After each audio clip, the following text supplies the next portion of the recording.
Is there a market crash coming? Shouldn't I just wait for prices to drop before I buy? Seems like a pretty obvious Great question, yeah. Well, I would say nobody knows what the future holds. But if we were to look at just the factors that we could see, and if we were to look at the history of what crashes have been basically, you know, the reasons for crashes, like the big one in 08 and 09 that everyone is aware of, completely different scenario as to what the market for mortgages was like back then versus now. Right. The other thing that I would say is probably a no for is a market crash coming. We have the greatest demand that we've seen in a really long time for real estate. And on top of that, you have a huge population of people. Our generation, millennials, the end of millennials, Generation Z coming right behind them. There's so many people that are in home buying years right now, prime home buying years, and they all want to buy homes. Right. So there's this huge demand. And anytime you have that level of demand, we're really short on supply right now. It's really hard to have a crash happen when there's that strong a demand. True. On top of that, we have a cleaner mortgage process as far as the regulation that happened, that was basically forced to happen. The government got involved after the last crash. So we have a lot cleaner loans now. Yep. You know, underwriting is a lot cleaner, a little bit more, disclosures, everything. So there's not bad loans out there. So that was a big part of the crash last time. And on top of that, you have a lot of people with equity. You know, prices rising, people are really comfortable in their homes with their payment and their equity. So you don't have a whole bunch of foreclosures potentially coming. So to answer the question, it's kind of a risky thing to think, hey, I'm just gonna wait till prices drop after a crash, because we may not have a crash coming. Right.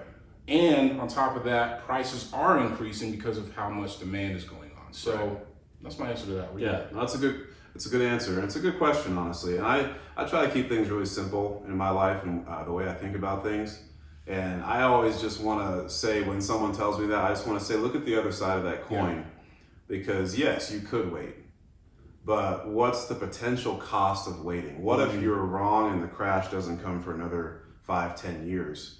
You know, Google the cost of waiting when it comes to real estate. There's all kinds of infographics and charts, and people have done the research just to show you, if you're wrong and if prices do just keep going up for the next 5-10 years before there's some sort of correction, the price of a home at that point compared to now, it's just a big difference. And you've been paying rent the whole time. And it's just, I always just say, if you and your family needs to buy now, don't worry about the market, just go buy.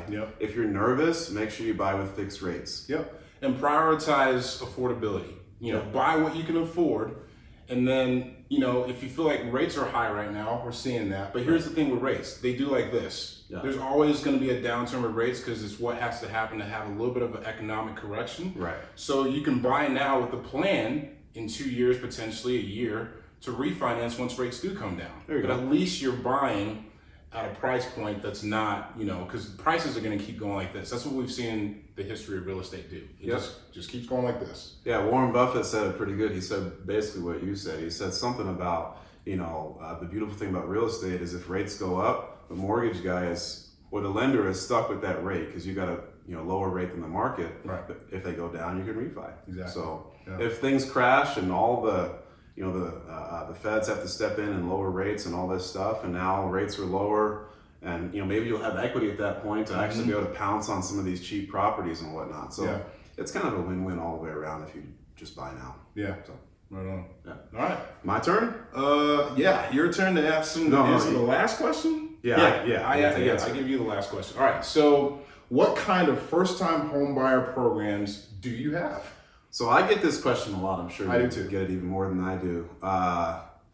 It's kind of a interesting question, because I feel like I know what the person is getting at when they ask that question. They're looking for some sort of a assistance, a grant, some sort of a promotion that's only for first-time home buyers. And honestly, it's never really a great answer, because we don't have a bunch of first-time home buyer specific programs. And I think there's some misconceptions with that, right? Yeah, there's probably some myths swirling around in the industry about first-time homebuyer programs. I think they really mean down payment assistance. But down payment assistance isn't only for first-time homebuyers. It's for a lot of different types of borrowers.